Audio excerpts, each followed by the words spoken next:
அம்மை நோய் அந்த எரிச்சலும் வலியும் தெரியாமல் மண்டத்தோடு தெரியாமல் நல்லபடியாக இறங்கி எந்தவித பாதகமும் இல்லாமல் இருக்கிறதுக்கு ஒரு அருமையான ஸ்லோகம் இருக்குது.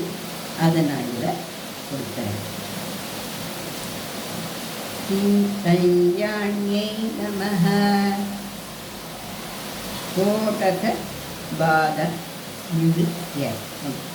நம்ம போடுறதுனால வரக்கூடிய வேதனைகளாக நீங்கிறதுக்கு தேவியின் கடைக்கண் நோக்கு.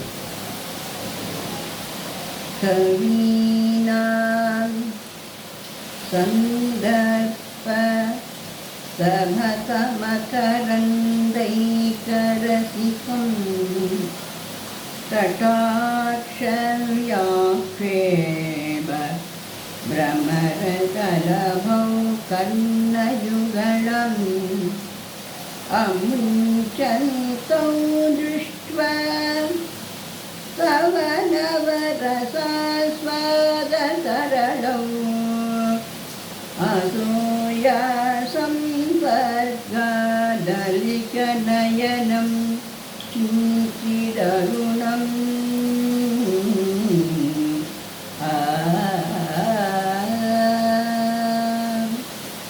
காலையில் கிழக்கு அல்லது வடக்கு முகமாக அமர்ந்து 5 நாள் இந்த ஸ்லோகத்தை இதில் 1000 முறைன்னு போட்டு நம்மளால் முடிஞ்ச அளவுக்கு நம்ம இதை சொல்லிட்டு வரணும்.